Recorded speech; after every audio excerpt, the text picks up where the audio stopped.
네, 여러분 오늘 교회 오셔서 뭔가 바뀐 거 느낀 거 없으세요?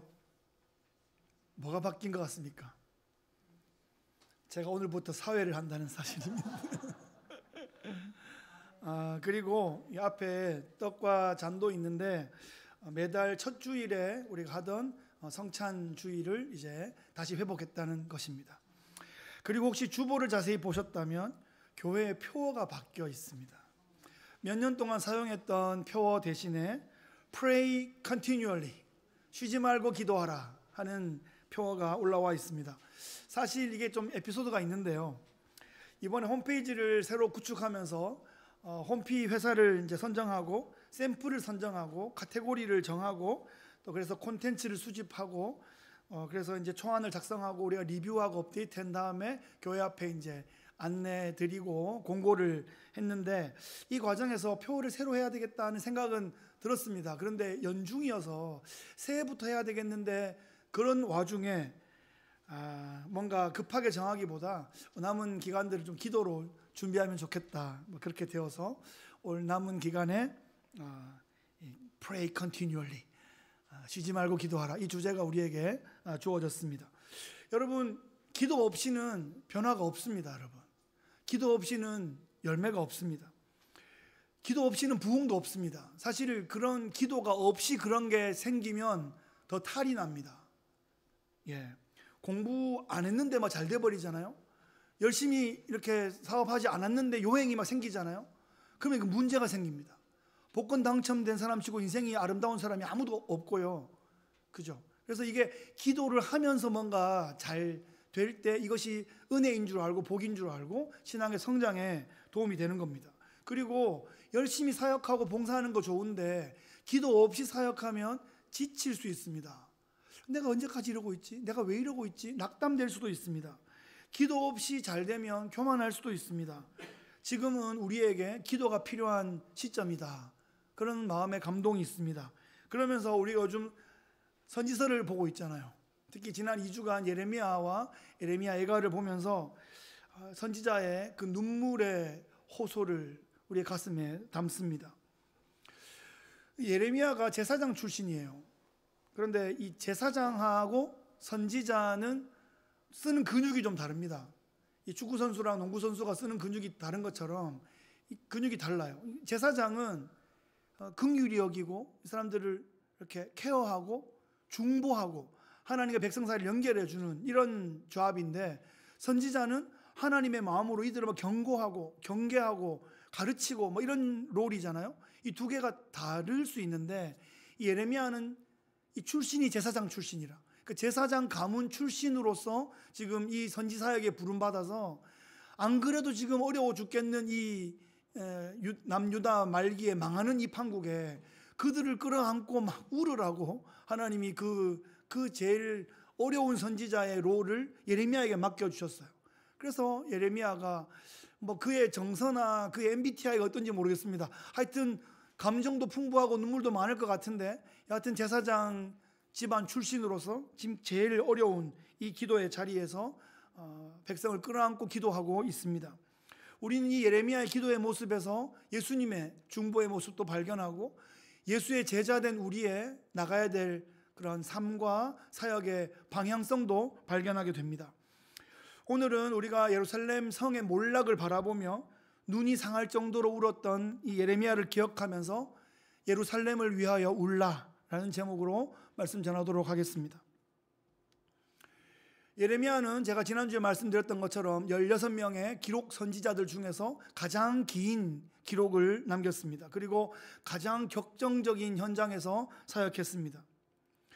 사실 이 예언이라는 것은 미래를 점치는 것이 아니라 하나님의 말씀을 기억나게 하는 것이고 하나님의 뜻과 법에 따라서 백성들을 계도하고 경고하는 그 사역이 바로 예언입니다.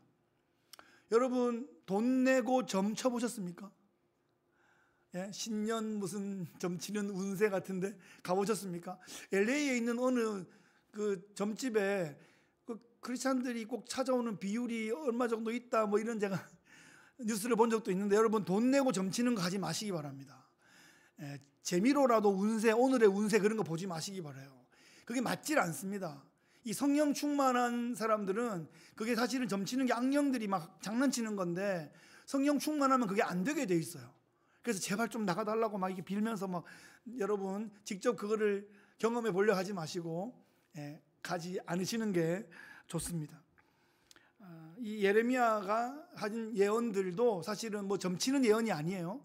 하나님 마음을 경험하게 하는 그런 예언이었는데, 사실 예레미야가 제일 선지자들 중에 어려운 예언을 한 거죠. 뭐 요나 같은 경우에는 적국의 수도에 가서 해야 된다는 민족주의적 그런 애국심 때문에 불편함이 있었지만, 예레미야는 자기 동족들이 막 망하고 터지고 불타고 막 죽어 나자빠지는 그 상황에서 제일 안타까운 마음으로 그렇게 예언을 했단 말이죠. 게다가 예루살렘 시민들한테 바벨론에 저항하지 말고 바벨론에 순순히 끌려가라, 이렇게 말해야 됐다고요. 그 말 때문에 그가 겪었던 엄청난 오해와 고초들이 있잖아요.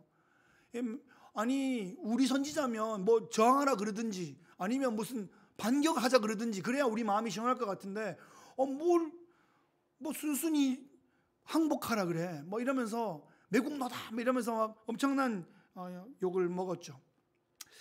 그런데 여러분, 우리의 삶 가운데도, 정치인들의 이야기 가운데도 뭐 세상에 많은 뉴스들이 그렇습니다. 이 앞뒤 다 자르고 악마의 편집이라 그러죠. 그 요즘은 문해력이 떨어져 가지고 똑바로 말해도 이해를 못하는 경우도 있습니다만, 앞뒤 다 자르고 악마의 편집을 해버리면 그것 때문에 뭘 이해되는 상황에서 엉뚱한 그런 싸움들이 일어나는 경우가 되게 많습니다. 예레미야를 제가 좀 변호해 드리고 싶은데, 예레미야는 이사야보다 100년 뒤에 사역했습니다. 이사야가 사역했을 때는 아수르가 제국으로 성장했을 때고, 그 아수르의 북이스라엘이 망했을 때입니다. 그리고 남유다 예루살렘 주변에 요 땅 빼고는 그 상아시아의 모든 지역을 아수르가 다 정복했을 때였습니다. 그래서 남유다가 기고만장해졌죠. 그런데 여러분, 그때 기고만장해지면 안 되는 것이고, 이것이 무엇인가 하면서 북이스라엘이 망하는 모습을 보고 경고를 받아야 됐어요. 우리가 돌이켜야 될 게 뭔가 생각하고 회개 자리에 나갔어야 됐는데, 150년의 그 기회 동안 점점 더 몰락해 가서 북이스라엘이 아수르에 망할 그 지경하고 비슷한 모습이 돼버린 겁니다. 교만하고 하나님을 막 떠나고 우상을 막 섞어서 막 숭배하는 북이스라엘 비슷한 모습이 돼버렸어요. 그래서 하나님께서 남유다를 완전히 뒤집어 엎어버려야 할 상황이 되었다는 겁니다. 예레미야가 바로 그 타이밍에 공교롭게도 사역을 하게 된 것입니다. 포로가 1차, 2차, 3차 포로가 갔는데, 1차 포로 때 다니엘을 비롯한 왕족이 갔죠. 2차 포로 때 기능공들이 주로 갔습니다. 이제 2차 포로에서 3차 포로 사이가 제일 심각한 지경인데, 요 기간이 12년이거든요. 이 12년 동안 예레미야가 울고 울었단 말입니다. 이 12년 동안. 그래서 결국 그들이 돌아오지도 않고 돌아올 수도 없고, 하나님의 예정된 시간들은 지나가게 되어서 결국 3차 포로에 끌려가게 되었습니다. 이 12년 동안 예레미야가 울고 울다가 하나님께서 이 백성들을 여기서 돌이키시지 않으시기로 작정하셨구나 라는 걸 알게 됐죠. 하나님께서 이 민족을 바벨론으로 옮기셔서 거기서 70년의 기간 동안 준비시키고 훈련시키셔서 다시 돌이키시겠구나 라는 것을 깨닫게 된 겁니다. 이스라엘 백성들이 그 애굽의 그 노예 근성으로 쩔어 있다가 그들이 일주일 만에 가나안에 들어가면 그냥 가면 판판이 망하게 돼 있는 거죠. 물론 그들이 가데스 바네아에서의 그런 반역이 있었습니다만, 그들은 그 노예 근성으로 쩔어 있었기 때문에 40년 동안 그 세대를 바꾸는 그 훈련이 필요했었던 거죠. 그것이 예레미야에게 왔습니다. 광야에 40년이 필요했던 것처럼 지금 우리 민족은 70년이 필요한구나 라는 것을 알게 되어서 자기 민족에게 더 이상 버티지 말고 바벨론에 순순히 항복하고 우리 가서 연단받고 다시 제사장 나라로 명품 민족으로 준비되어서 다시 돌아오자, 이렇게 말하고 있는 겁니다. 하지만 돌아온 것은 오해요, 멸시요, 살해의 위협이요, 투옥이었습니다.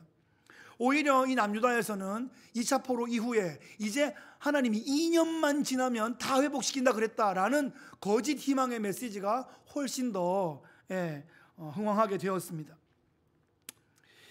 예레미야가 이 매국노라는 오해를 무릅쓰고 이 바벨론에 항복하라고 한 이유는, 여러분, 예레미야가 목에 나무멍에 메고 다녔던 거 아시죠?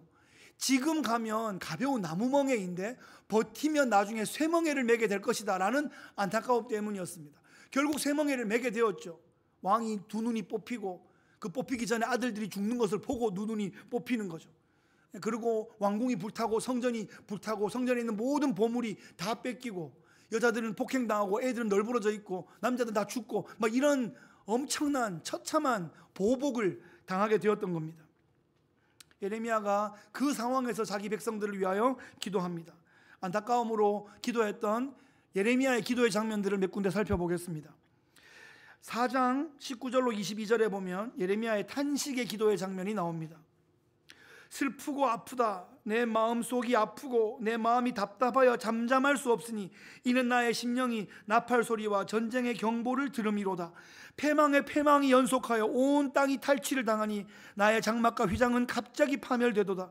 내가 저 깃발을 보며 나팔 소리 듣기를 어느 때까지 할꼬. 이 백성은 나를 알지 못하는 어리석은 자요 지각이 없는 미련한 자식이라. 악을 행하기에는 지각이 있으나 선을 행하기에는 무지하도다. 이 예레미야가 슬프고 아프고 답답한 마음을 토로하고 있습니다. 이 예레미야의 눈에는 이 예루살렘의 패망이 보이는데 그들이 회개 자리에 나가기는커녕 어설픈 희망만을 품고 있습니다. 그들은 하나님을 아는데 힘쓰지 않고 우상들을 막 연구하고 있어요. 이것을 여호와 하나님과 어떻게 절묘하게 이렇게 조합해가지고 아주 근사한 혼합신앙을 가질 수 있을까 하는 게 그들의 관심사였단 말이에요. 그래서 그들은 도저히 청소해서는, 리모델링해서는 안 되는 수준이고 완전히 다 부수고 재건축을 해야 되는 상황이 되었다 이 말입니다. 이 탄식하던 예레미야가 자기 백성을 끌어안고 제사장의 마음으로 중보의 기도의 자리에 들어가고 있습니다. 14장 20절로 22절에 보시면, 여호와여, 우리의 악과 우리 조상의 죄악을 인정하나이다. 우리가 주께 범죄하였나이다. 주의 이름을 위하여 우리를 미워하지 마옵소서. 주의 영광의 보좌를 욕되게 마옵소서. 주께서 우리와 세우신 언약을 기억하시고 패하지 마옵소서. 이방인의 우상 가운데 능히 비를 내리게 할 자가 있나이까? 하늘이 능히 소나기를 내릴 수 있으리까? 우리 하나님 여호와여, 그리하시는 자는 주가 아니시니까? 그러므로 우리가 주를 앙망하옵는 것은 주께서 이 모든 것을 만드셨음이니이다. 남유다 백성들이, 예루살렘 거민들이 회개하지 않자 예레미야가 그들을 대신해서 중보의 자리에서 회개하고 있습니다. 자신들과 자신들의 조상들의 모든 죄까지 토설하며 회개하고 있습니다. 하나님의 영광을 위해, 하나님의 언약을 위해, 하나님의 능력을 높여드리며 기도하고 있습니다. 하지만 이 기도들이 응답되지 않습니다. 여러분, 우리가 기도해도 응답되지 않을 때가 있습니다. 근데 그것은 응답되지 않은 것이 아니라 하나님께서 응답하지 않으심으로, 우리의 기도의 제목대로 응답하지 않으심으로 응답하신 것입니다. 하나님의 뜻은 응답된 것입니다. 그것을 우리가 알아야 되는 거죠. 하나님께서 예레미야의 기도에 응답하지 않으시면서 어떤 말씀을 하시냐 하면, 아까 읽었던 말씀 바로 직후에 찾아보진 않겠습니다만 15장 1절에 이렇게 이어집니다. 하나님이 예레미야를 향해서 모세와 사무엘이 내 앞에 섰다 할지라도 이제는 안 되겠다. 그들을 내 앞에서 쫓아내라. 이렇게 말하고 있어요. 구약 역사, 중보 기도의 그 역사의 그 히어로 아닙니까?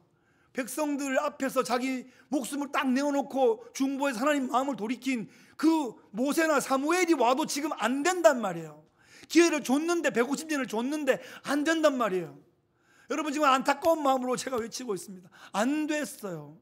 그래서 지금 예레미야는 그래도 지금 기도하고 있는 거예요. 7장 16절에 한번 보세요. 이걸 보시면 여러분 또 새로운 마음이 들 겁니다. 7장 16절에 그런즉 너는 이 백성을 위하여 기도하지 말라. 그들을 위하여 부르짖어 구하지 말라. 내게 간구하지 말라. 내가 네게서 듣지 아니하니라. 하나님이 7장이니까 미리 말씀하셨다고요. 네가 기도해도 안 듣겠다고 말씀하셨다고요. 그런데 그래도 기도하는 거예요. 그래도 혹시나 하는 마음으로 중보의 자리에 나가고 있는 이 선지자의 마음을 조금 이해하시겠습니까? 이것이 선지자의 자세이고 선지자적 공동체의 그런 사명입니다. 할 수 있는 데까지, 할 수 있을 때까지 그래도 혹시나 하는 마음에 하나님께, 그 기도에 하나님 그 옷자락을 붙잡고 있는 것입니다. 예레미야의 마음을 같이 좀 더 나가 보시죠. 예레미야는 특히 눈물의 선지자로 알려져 있는데 경고도 안 되고 회개도 안 되고 중보도 안 되니까 나중에는 울 것밖에 없는 거 아니에요. 그 12년 동안 울고 울다가 나중에 결국에 무너지는 상황에서는 예레미야 애가에서 더 울고 그렇게 될 수밖에 없는 거죠. 유명한 예레미야 애가 1장 1절 말씀 보세요. 슬프다 이 성이여, 전에는 사람들이 많더니 이제는 어찌 그리 적막하게 앉았는고, 전에는 열국 중에 크던 자가 이제는 과부같이 되었고, 전에는 열방 중에 공주였던 자가 이제는 강제노동을 하는 자가 되었도다. 예루살렘의 몰락을 예루살렘 성 안에서 보면서 하염없이 울고 있는 이 선지자의 모습을 떠올려 보십시오. 예레미야가 어느 정도 울었냐 하면 여러분 2장 11절, 그것도 유명한 말씀이죠.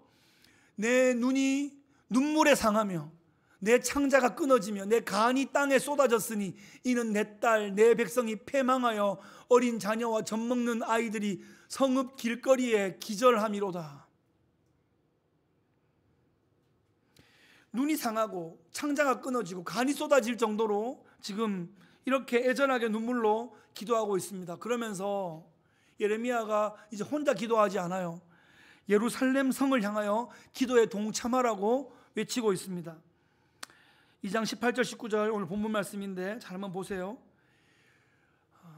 그들의 마음이 주를 향하여 부르짖기를 딸 시온의 성벽아, 지금 예루살렘을 향하여 이 무너진 성벽을 향하여 마치 사람처럼 딸 시온의 성벽아 이렇게 외치고 있어요.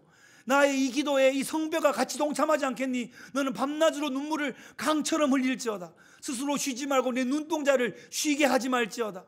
초저녁에 일어나 부르짖을지어다. 내 마음을 주의 앞에 물 쏟듯 할지어다. 각기러기에서 주려 기진한 내 어린 자녀들 생명을 위하여 주를 향하여 손을 들지어다. 이 동사를 보면 7개의 동사가 나와요. 아주 강력한 이 동사로 요청하면서 예루살렘 성에게 기도를 요청하고 있습니다. 이 선지자의 애통의 기도가 이 무너진 예루살렘 성을 다시 기도의 자리로 이끌어가고 있습니다.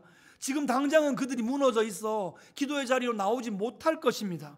그런데 그 애통의 기도의 울림이 그 성벽에 가서 닿으면, 그 널브러진 예루살렘의 그 돌들에 가 닿으면 이 돌들이 언젠간 일어나서 회개하며 나올 것이다 라는 그 미래를 바라보며 지금 기도하고 있는 것입니다. 내가 기도해서 오늘 당장 무슨 변화가 없고 내일 무슨 벼락 같은 일이 안 생겨도 그 나중에 언젠가 주실 그 은혜를 바라보며 지금 기도하는 것, 그것이 선지자가 하는 그런 롤이죠. 그것이 성도들이 해야 되는 모습입니다.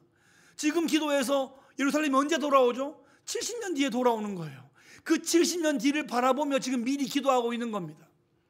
돌아왔는데도 완전히 돌아오지 않아서 그 에스라의 그 말씀 부흥 운동이 있지 않습니까? 느헤미야와 함께 연합해서 그 워터게이트 앞에 그 수문 앞 그 광장에서 3대가 앞에 함께 모여서, 언어도 막 다르고 문화도 다른데 에스라가 말씀을 들려주니까 그것을 또 통역해주고 해석해주고 그걸 깨닫게 되자 막 울고 터지는 그 수문 앞 광장의 부흥의 현장, 그 100몇십 년 뒤에 있는 일을 미리 내다보고 지금 예레미야가 그 무너진 돌들 앞에 외치고 있는 것입니다.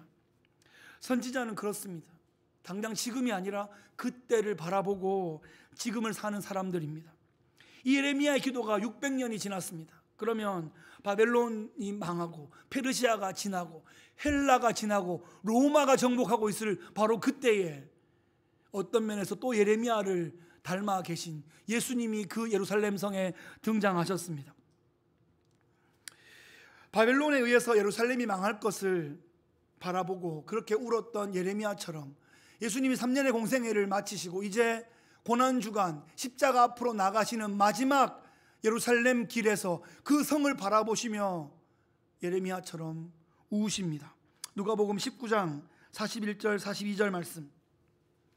가까이 오사, 3년이 거의 다 돼서 이제 예루살렘 성에 죽으러 가시는 그 길이에요.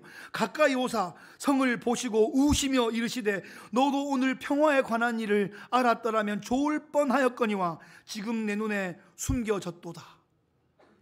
예루살렘, 살렘, 샬롬, 평화의 땅 아닙니까?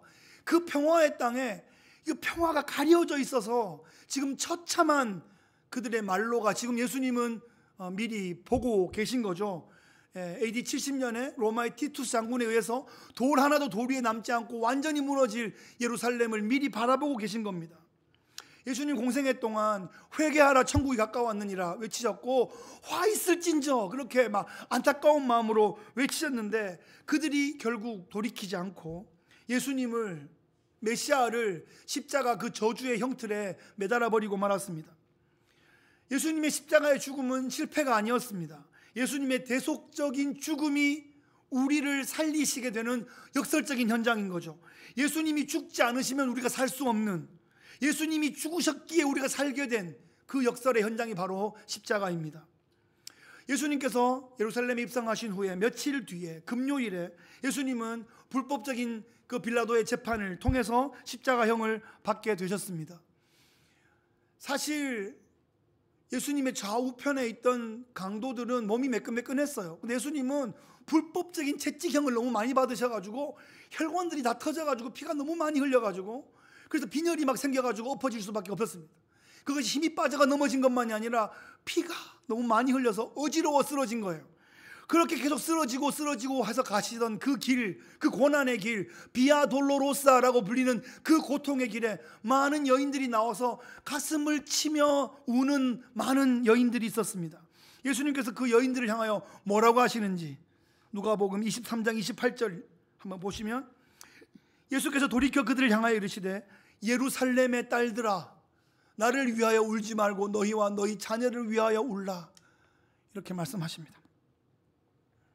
예수님께서 이 우는 여인들을 향하여 예루살렘의 딸들이라고 부르고 있습니다. 이 샬롬의 땅에서 더 이상 눈물이 없는 평화가 있기를 기대하시는, 바라시는 주님의 마음이 여기서 느껴집니다.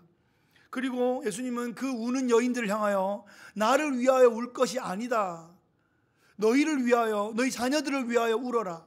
우리가 예수님을 위하여 기도하는 거 아니죠. 예수님 불쌍해 그러고 기도하는 거 아니잖아요.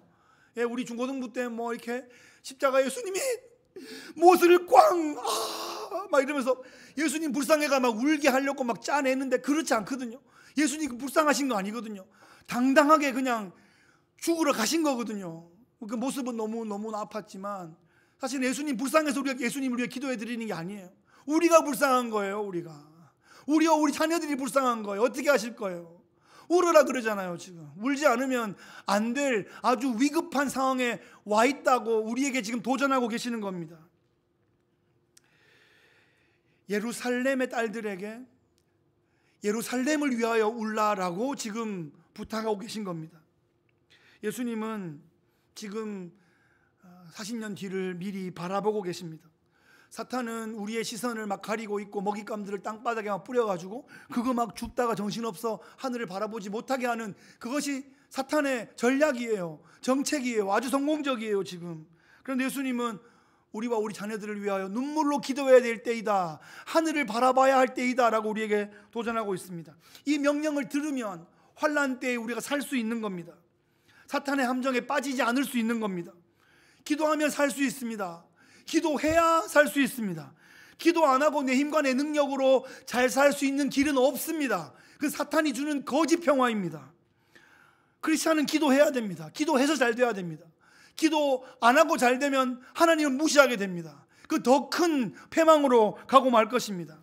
여러분 기도해야 하지 않겠습니까? 여러분 우리 기도합시다. 기도 없이 신앙생활에 승리할 수 있는 길은 없단 말입니다. 혹시 내 신앙생활에 뭔가 문제가 있다고 생각되십니까? 우리 공동체에 뭔가 문제가 있다고 생각되십니까?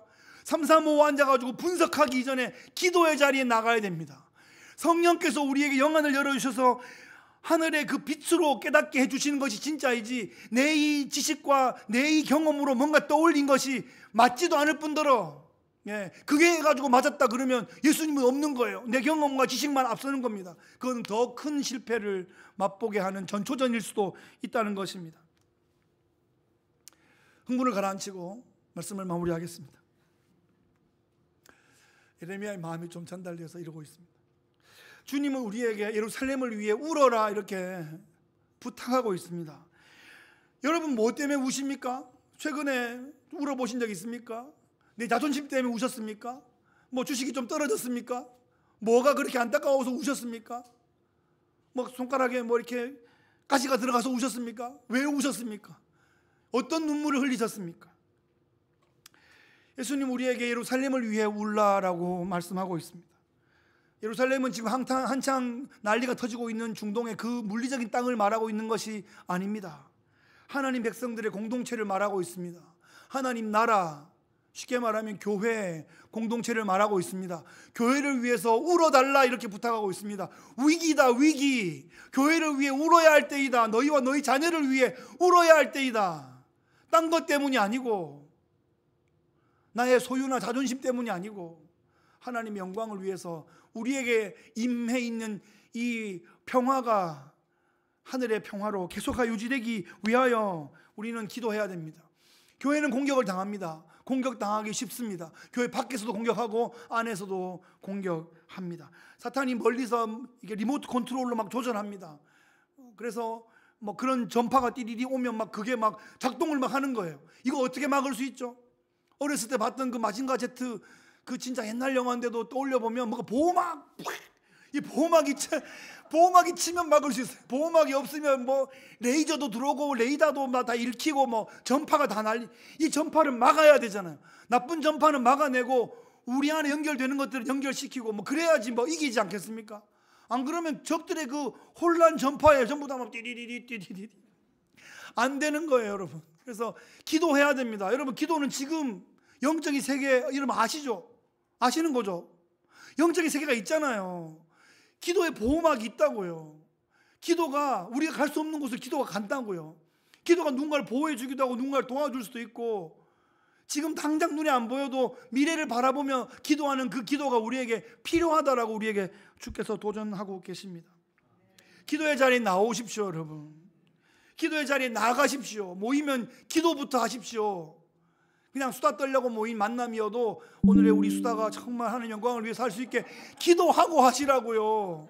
안 그러면 사탄이 장난치기 쉽다니까요. 경험하잖아요. 사탄은 그거 다 양념 좀 뿌려가지고 그러면은 막 사탄은 그냥 먹이만 하나 줬는데 지들이 먹고 떨고 막 물고 뜯고 찢고 빻고 난리를 내는 거예요. 우리가 사탄 할 일이 별로 없어. 몇 가지 던져주기만 하면. 기도해야 되네. 기도. 일상의 영성이 필요한 거예요. 예배 시간만이 아니라 일상의 우리의 삶의 자리에 기도가 필요합니다. 기도 없어도 괜찮을 사람은 아무도 없습니다. 아픈 사람을 위해 기도해야 되죠. 멀쩡한 사람을 위해서도 기도해야 돼요. 치료를 위해서도 기도해야 되는데 예방을 위해서도 기도해야 되잖아요. 대학에 있는 자녀들, 직장에 있는 자녀들, 출가한 자녀들, 또 자녀들의 자녀들을 위해서도 기도해야 되잖아요. 기도해야 하잖아요.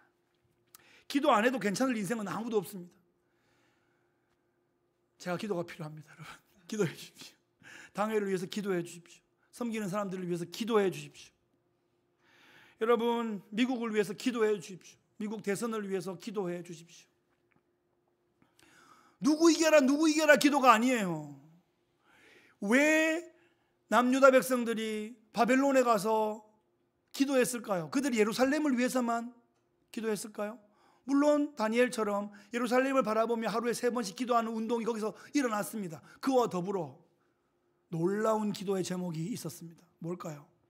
바벨론을 위해서 기도하는 기도가 있었습니다. 아니, 우리를 정복한 이 나쁜 놈들인데 이들 왜 기도를 왜 하냐고. 왜? 70년 동안 안정돼야 되니까요. 70년 사이에 제국이 바뀌면 우리 아들들이 다 전쟁터에 나가가지고 전부 다 칼바지 될 건데, 그러니까 우리가 이 땅에서 안정되고 우리가 자녀의 자녀를 낳고 우리가 모세오경을 다시 공부하고 다시 기도하고 회당을 중심으로 말씀 운동이 다시 일어나고 다시 기도 운동이 일어나서 우리가 제사장 민족으로 명품 민족으로 거듭나기 위하여 그 시간이 필요하기 때문에 너희들의 평강을 위하여 바벨론을 위해 기도하라고 말하고 있다고요. 미국의 안정을 위해 기도해야 한다고요. 누구 이겨라 아니라고요. 우리 자녀들을 위해서, 우리도 이 미국 땅에 살고 있는 많은 이민자들 중에 명품 민족으로 하나님께 쓰임받기 위하여 우리 자녀들이 그렇게 다니엘처럼, 느헤미야처럼, 에스더처럼 그렇게 민족의 운명을 바꿀 수 있는, 세계를 주도할 수 있는 그런 하나님의 사람들로, 리더들로 자랄 수 있도록, 그 시간이 확보될 수 있도록 위하여 이 땅의 평강을 위해 기도해야 한다는 것입니다. Pray continually. 쉬지 말고 기도해라. 우리 모든 삶의 자리에서 항상 기도를 떠올리시기 바랍니다. 식사 기도도 진지하게 하시고 막 일어나고 또 주무실 때 뭐 그럴 때도 그냥 하나님께, 옛날에 그런 책이 있었죠. 굿모닝 홀리 스피릿, 뭐 몰라, 그 책을 쓰신 목사님은 그렇게 뭐 좀 이상하게 되기도 했는데, 하여튼 그 말 자체는 굿모닝 홀리 스피릿, 하나님과 일상의 그런 기도들이 있으시기를 바랍니다. 하나님, 정말 우리가 그 하나님을 아버지처럼, 정말 성령께서 우리 안에 정말 임재해 있는 우리가 그분 안에, 그분이 우리 안에 계신 것처럼 그렇게 친밀한 교제들이 있기를 바랍니다. 여러분, 예루살렘을 위하여 기도하라, 이 말씀을 기억하시고 우리와 우리 자녀들을 위해서, 교회를 위해서, 하나님의 나라를 위해서 기도해 주시고 그 기도의 열매를 함께 누리는 우리 모두들 되시기를 예수 그리스도의 귀하신 이름으로 축복합니다.